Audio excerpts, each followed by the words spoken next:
Pues me llamo Jorge Jiménez. En el momento del atentado tenía 20 años y bueno, llevaba en la Guardia Civil apenas 2 años desde que ingresamos en la primera academia de Guardias Civiles Auxiliares, posteriormente Guardias Civiles Profesionales y luego posteriormente en la Academia de Tráfico.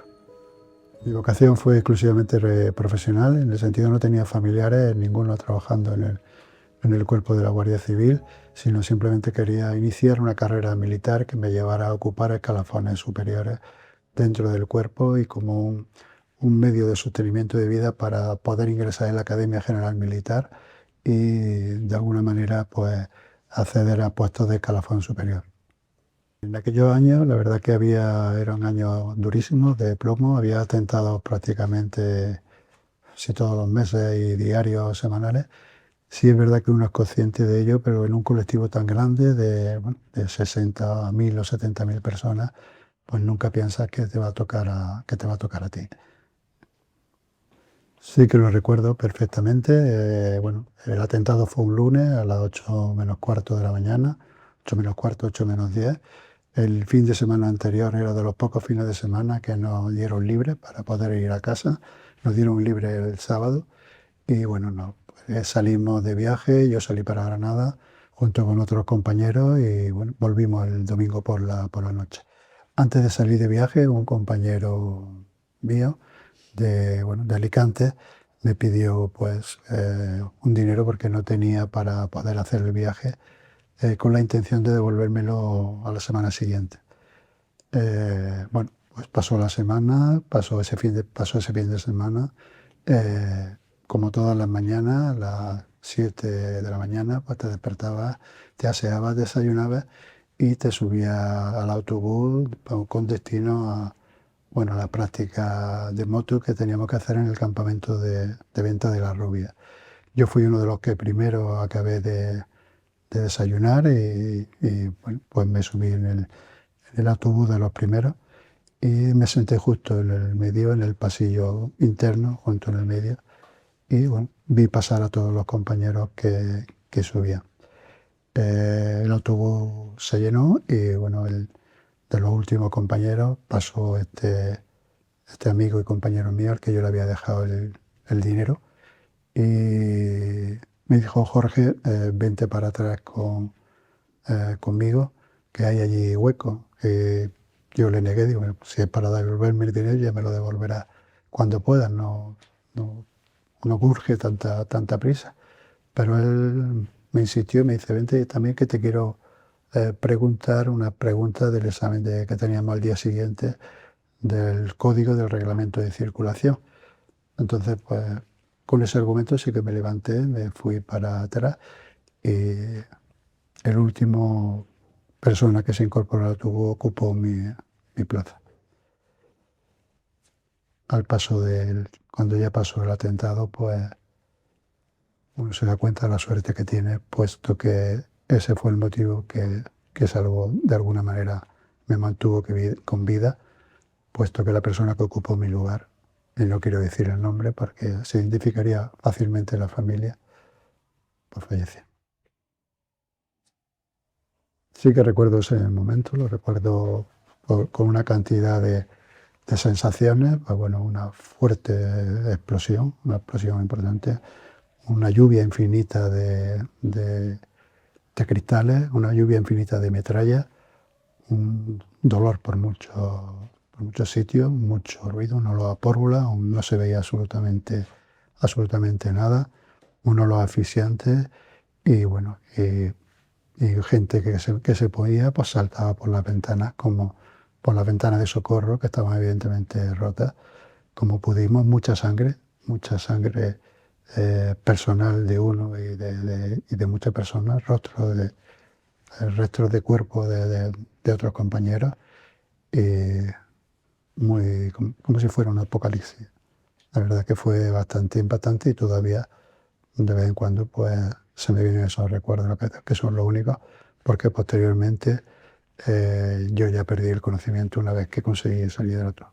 Desde el primer momento te das cuenta de que aquello no era normal, que era algo anormal y que era un atentado. pero no eres consciente de la magnitud que tenía el atentado. Yo no fui consciente de la magnitud que tenía el atentado hasta que después, con el tiempo, que ya empecé a sanar de la herida y empezamos a contarme, pues, poco a poco la realidad. Después te das cuenta de la envergadura de la barbaridad bueno, que se cometió con aquella bomba en ese momento en la Plaza de la República Dominicana. La conciencia, semanas después, y la verdad que fue duro porque quise conocer todos los detalles, quise conocer todo lo que había ocurrido, empaparme de todo lo que decían los diarios, la prensa, lo habían dicho los programas de televisión, en la medida en la que podía, en la medida en la que mi estado me dejaba. Y bueno, lo recuerdo con bastante lástima, bastante pena, un sabor de injusticia bastante fuerte. Teníamos relaciones absolutamente con todo. Es decir, con uno evidentemente eran más cercanos que con otros, pero éramos un grupo de chavales jóvenes que habíamos coincidido, la mayoría de ellos, el 90% de ellos, en 3 academias militares distintas. En la Academia de Acceso a la Guardia Civil Profesional, perdón, auxiliar, en la Academia de Acceso a la Guardia Civil Profesional y en la Academia de Tráfico. Sí, yo creo que estábamos todos entre los 19 y los 24 o 25 años. Y éramos todos que habíamos seguido un itinerario común, un recorrido común profesional y que prácticamente tenían mucha afinidad en el sentido personal y cercano de cada uno de nosotros. La secuela física, bueno, fue un traumatismo craneoencefálico severo, bueno, con cerca de 40 puntos de sutura en la cabeza. Los médicos me dijeron que, bueno, que había restos, que se había quedado restos de metralla en mi cerebro, pero que, bueno, que no había, que podía convivir con ellos. Perforación timpánica del oído derecho, con una intervención de timpanoplastia, pérdida auditiva del oído derecho y, bueno, las consecuencias psicológicas de ir asimilando, de ir asimilando todo lo ocurrido, que no es fácil. Bueno, los meses posteriores al atentado son meses de proceso de recuperación de la herida, de recuperación médica, de recuperación, pues de alguna manera psicológica también, con el apoyo de todo tu entorno, tanto familiar como médico, de todo tu entorno. Y mi intención era seguir con mi carrera militar y quería seguir con mi carrera militar. Pero llega un momento en el que te das cuenta que esa carrera, esa planificación, esa que tú tenías interiormente, que quería acceder a la Academia General Militar, tenías lesiones que eran invalidantes. Es decir, yo ya no podía de alguna manera progresar profesionalmente en el cuerpo, ni siquiera me permitían entrar en la Academia General de Zaragoza, que era lo que yo quería, para salir como oficial del cuerpo. Eso me lo impidió. Entonces hubo un momento en el que, bueno, hablando con algún mando importante, pues te das cuenta de la realidad. Sí, que tú habías planificado un proyecto de vida, un proyecto profesional, un proyecto de carrera y que se ha truncado y que tienes que, de alguna manera, mirar hacia tus principios, sentarte y replanificar otro camino para tu vida profesional, puesto que el cuadro de exclusiones que da acceso a todo a esos puestos de trabajo te lo habían impedido, tus secuelas te lo iban a impedir. Entonces, en un acto digamos que me lo debía a mí mismo, me fui a la Plaza de la República Dominicana, yo solo. Me senté en uno de los bancos, porque es una plaza, no sé si la conoce, una plaza que prácticamente parece octogonal, ¿no? Y me senté en uno de los bancos y dije que ellos no iban a decidir mi vida, que mi vida la iba a decidir yo. Y con arreglo a mis valores y mis principios planifiqué otra carrera profesional distinta y otra carrera personal distinta. Y a partir de ahí, pues, como yo cuando ingresé en el cuerpo de la Guardia Civil tenía el estudio de Q y la selectividad aprobada, pues inicié carrera universitaria y a partir de ahí proyecté mi vida hacia otro camino. Pues es un proceso en el que, bueno, tienes que sentarte, tienes que alejar de ti el dolor, tienes que alejar de ti la injusticia y tienes que centrarte en los valores y principios que te han inculcado de pequeño tu familia y en los valores en los que tú que evidentemente te sientes como diciendo, este no es el camino que yo había elegido y que, bueno, que me he encontrado con una situación a la que tengo que hacer frente, pues bueno, quiero hacerle frente pues, con los valores que siempre he tenido, con los valores de integridad, de honestidad, de progreso, de futuro, y que eso no me lo iban a romper a nadie. Esos valores y principios que uno tiene no los va a romper absolutamente nadie. Ni se llame grupo terrorista ETA, ni se llame absolutamente nadie. Entonces, a partir de ahí, intentar alejarte de todo sentimiento de odio y de culpa, que es verdad que al principio se tiene bueno, que ese sentimiento no inocule en ti, no haga crecer ningún odio hacia nadie, porque ya ellos sabrán, yo no soy de la opinión de que bueno, el que acciona la bomba, el que dispara es culpable, pero el que de alguna manera es cómplice, el que de una manera ideológicamente manipula las mentes de esa o intenta de alguna manera modelar las mentes de esas personas, son tan culpables como ellas. Aunque en esta ocasión estén en el despacho, dirigiendo políticamente, estén en lo que sea, son tan culpables el cómplice, el alentador, como el autor. Yo creo que las muestras que las víctimas del terrorismo son un ejemplo. Son un ejemplo para la sociedad española en ese sentido, es decir, podían haberse organizado de otra forma, podían haberse cogido otro camino, sin embargo, han creído en el ejemplo, en la justicia, en que los jueces, en los fiscales, en que la policía, en que las instituciones iban a responder digamos, a esa necesidad de justicia que tienen las víctimas del terrorismo. Han creído en ello y en ello pues apostaron por ello. Debe tener en cuenta que ese sentimiento de culpa que uno tiene cuando es víctima del terrorismo, es decir, ¿por qué yo? Porque todo absolutamente, por lo menos con lo que yo he hablado, todos te dicen ¿por qué yo y por qué a mí? Y busca un sentimiento de víctima, es decir, ¿cuál es la razón por qué se han fijado en mí, no se han fijado en otra persona o no se han fijado qué tengo yo que a ellos le hace que yo sea importante? Y al final te das cuenta que el terrorismo de ETA solamente buscaba servidores públicos del Estado español. Pues se llame policía, se llame guardia civil, se llame fiscales, se llame jueces, se llame... Al final a ti te ha ocurrido esto por ser un servidor público, que sirve a la sociedad. Y es la sociedad, en ese sentido, la que se tiene que dar cuenta, digamos, que abrir en España un régimen de libertades como el que se dio después de 1975 y con una banda terrorista ETA en los años 80 y en los años 90, matando prácticamente un día sí y otro no, es decir, es la sociedad la que se tiene que dar cuenta el precio que ha pagado y lo ha pagado la sociedad en general, en su conjunto, pero en particular las víctimas del terrorismo. Entonces se tiene que sentir, por un lado, pienso yo, orgullosa de esas víctimas.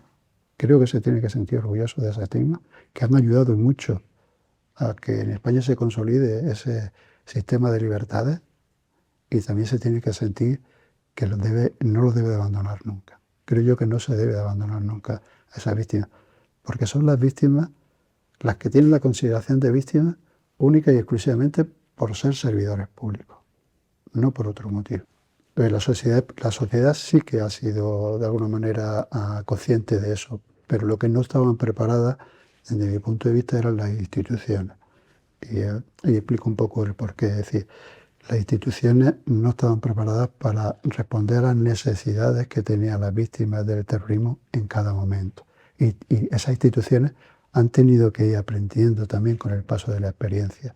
Yo cuando al final dejo la Guardia Civil y bueno, inicio los estudios, me dedico mucho a colaborar con las víctimas del terrorismo. Y las víctimas del terrorismo han tenido que cada una, de manera individual, luchar o debatir o pedir o solicitar con cada institución que le corresponda. Al ser servidores públicos no es lo mismo la institución de la Guardia Civil que la institución de los juzgados, que la institución de los profesores universitarios que mataron, que las instituciones políticas. Entonces no había una normativa a que aplicarse a cada colectivo. No había normativa, no había desarrollado absolutamente en aquella época nada para amparar institucionalmente a las víctimas. Entonces, cada petición que uno hacía a las víctimas, a los organismos, no tenían ni una normativa ni una experiencia en la que basarse para dar muchas de las peticiones que daban. Entonces, eso al final dependía de la persona que cogía el expediente o que no cogía el expediente. Y no olvidemos que los funcionarios públicos no están, se deben a una normativa. Y si no la tienen, aunque ellos quisieran ayudar, no podían. No podían. Entonces, en ese aspecto sí es verdad que la sociedad era solidaria, pero no tenía los cauces para ayudar, los cauces necesarios para ayudar de alguna manera a la necesidad que tenían las víctimas. Entonces, muchos de los casos eran simplemente pues, ejemplos individuales que, bueno, que pues, he conseguido esto, pero no es normativo para todos. A mí me han hecho este esfuerzo particular. Posteriormente, la propia sociedad y las instituciones aprendieron, sacaron una normativa, o ya en los años 90 sacaron una normativa de apoyo y han ido de alguna manera amparando a esas víctimas del terrorismo. Bueno, el proceso judicial, la verdad que fue, bueno, me citaron a declarar, pero luego no presté declaración, porque, bueno, parece que no hacía falta y no entré a la sección del juicio, pero como una necesidad de justicia. Es decir, como una necesidad de justicia, de que se hiciera justicia, no venganza ni rencor, que jamás yo he inoculado ni he querido trasladar venganza ni rencor, pero sí una necesidad de justicia, de que han ocurrido unos hechos que merecen impartir justicia a los culpables. Y pues lo vi como eso, como una necesidad de justicia. Y luego también, a la vez, y aunque parezca contradictorio, un pensamiento de injusticia. Y me explico. Es decir, cuando se produce el juicio, se le condena a 2000 años de cárcel, los jueces hacen su trabajo, la policía ha hecho su trabajo deteniéndole, el fiscal ha hecho su trabajo, condena a 2000 años de cárcel y luego resulta que de esos 2000 años de cárcel, de 14 compañeros que han fallecido en el atentado, de esos 2000 años de cárcel que le caen, pues la pena máxima a cumplir en España era 40 años. Y sobre esos 40 años se aplican la reducción de condena, de tal manera que cuando cumplían una tercera parte de su condena, pues ya podían tener beneficios penitenciarios. Pues algunos no se tiraban ni 10 ni 15 años en la cárcel o 20 como mucho. Y la pregunta que yo le hago a la sociedad es ¿cuántas muertes gratis no le han salido a los terroristas? ¿Cuántas muertes gratis le han salido a los terroristas? Muchas. Pues una doble victimización. Es decir, si tú ya eres víctima y bueno, has perdido a tu padre, has perdido a tu hijo, tienes secuelas y eres víctima de un atentado terrorista, doble victimización porque no tienes un culpable. Es decir, me ha pasado esto por ser un servidor público, sea político, sea, pero necesito a alguien, necesito algo, necesito una explicación, necesito algo que no haya sido impune, y esa sensación de impunidad sí que la tienen muchas víctimas del terrorismo porque ni siquiera han tenido un proceso judicial, ni siquiera han tenido donde mirar a la cara a la persona que lo ha hecho y exigirle responsabilidades. Y luego hay miembros de la banda terrorista esta que saben que eso ha ocurrido, que saben quién ha cometido el delito y que hoy están en la calle. Yo creo que no han asumido la responsabilidad, sino creo que, bueno, que se han quedado sin cantera. A ver, igual me explico, igual estoy equivocado. Es decir, hay muchas instituciones de partidos políticos, desde asociaciones, desde instituciones incluso religiosas que entendían ese mundo, que no solamente lo entendían, sino que lo alentaban, lo apoyaban y lo acompañaban en base a unos ideales de conseguir lo que ellos quieran, lo que ellos pretendan. Pero tú no puedes alentar que lo que tú pretendas conseguir, para conseguir lo que tú quieras, necesitas aniquilar a otra persona. Eso es lo que yo no entiendo. Es decir, hoy día todas las opiniones son respetables absolutamente todas maneras de pensar, pero no basadas en la aniquilación de otra persona, no basadas en la muerte de otra persona. Pues porque, ¿qué sistema de convivencia vas a hacer? ¿Qué derechos humanos vas a respetar tú si tú impones algo matando al contrario? Eso es lo que no he entendido nunca. Es decir, y luego aparte, independientemente de eso, yo creo que siempre se ha creado en las sociedades, en el mundo adversal, en el mundo etarra, como se dieron varias amnistías, la sensación de que el día que ellos decidan abandonar las armas, pues la sociedad española, la democracia española, iba a ser generosa con ellos. Eso alentaba a ese mundo. Aparte de todas las ideas, alentaba a ese mundo. Entonces dice, bueno, pues esto es, el día que digamos nosotros esto se acaba, pues ya tendrán con nosotros pues algunas consideraciones y nos saldrán poco a poco de la cárcel, sería generosa con nosotros, cosa que está ocurriendo. Yo creo que tenemos que volver a la historia. Si le ha servido a estas organizaciones, no solamente españolas, sino a otras organizaciones de ámbito europeo, le ha servido para conseguir objetivos políticos. Yo devuelvo esa pregunta, hagan un repaso a la historia y en muchos casos encontrarán que sí y en otros casos encontrarán que no. Pues cada atentado lo vivía como una sinrazón en el sentido de hasta cuándo esta sinrazón va a permanecer. Va a permanecer porque era siempre el mismo modo operandi, da igual que sea guardia civil o policía, era siempre el mismo modo operandi. El atentado, si puede ser a primera hora de la mañana, repercusión mediática, repercusión a sus objetivos, y era una sinrazón, era un círculo vicioso. Círculo vicioso, ¿por qué? Porque su razón de ser o la razón de ser que ellos argumentaban para seguir atentando era imposible de conseguir. Era imposible de conseguir. Entonces era una situación, era como si ya estas personas se hubieran acostumbrado a ese modo de vida y era matar por matar, matar por matar, sabiendo que lo que ellos, el fin último, no lo iban a conseguir. Entonces era una sinrazón diaria y una sinrazón en el que ha dejado un reguero de personas, un reguero de víctimas, un reguero de familias rotas, de personas heridas y un reguero que no conducía a ninguna parte.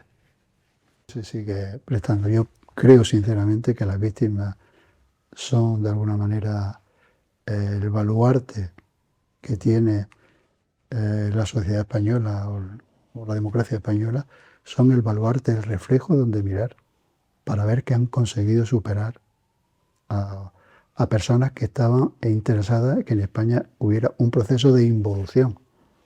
Es decir, y ese son el espejo en el que mirarse, porque han sido testimonio, porque han sido ejemplo, como he dicho antes, porque han demostrado una capacidad de aguante y de evitar el odio y el tomarse la justicia por su mano, que es un ejemplo y que debería de alguna manera tenerse en consideración y estar siempre presente en la sociedad española, por lo menos en la sociedad democrática en la que convivimos. Ese riesgo existe desde el punto de vista de que no se le da el peso que he comentado antes, en el sentido de que nuevas generaciones o personas con 18 o 19 años no conozcan quién es Miguel Ángel Blanco, no conozcan cuántas personas fallecen en España, no conozcan esa parte de la historia de España, que no hay por qué ocultarla, no hay por qué de alguna manera explicarla, no explicarla, perdón. Sí, yo creo que ese riesgo, pero puede ser otro tipo de interés, otro tipo de intereses. Entonces, como todo en la vida, no es lo que ocurra, sino cómo se cuenta lo que ocurra. Yo creo que en ese contar lo que ha ocurrido sí que se puede difuminar bastante lo que supuso y lo que ha supuesto y el pilar tan fundamental y el ejemplo de las víctimas y de la sociedad española con respecto a este episodio de nuestro, podría decir, de nuestro Estado y de nuestra democracia española. Yo creo que existe un riesgo si las instituciones, si no se explica, si no se vuelve de alguna manera a informar de lo que pasó y lo que costó, sí que se puede correr ese riesgo de no valorar eh, por dónde pasó la democracia española, qué personas estuvieron afectadas, qué tuvieron que sufrir y qué tuvo que soportar para salir adelante. Que analizaran esa realidad de la historia de España sin odio, que la analizaran sin rencor, que analizaran las causas y que se sienten orgullosas de las víctimas del terrorismo y que lo tomen como ejemplo de lo que no debería de suceder, de lo que no debería de suceder en el futuro. Que se sientan orgullosas de la sociedad y que se sientan orgullosas de sus instituciones y de sus víctimas. Pues me gustaría transmitirle el mensaje de que mucho cariño hacia ellos y que se sientan héroes y baluartes no buscados, no queridos, es decir, ellos no quisieron ser héroes, pero son héroes de una sociedad el que han ayudado a apuntalar su sistema de convivencia y su sistema de valores.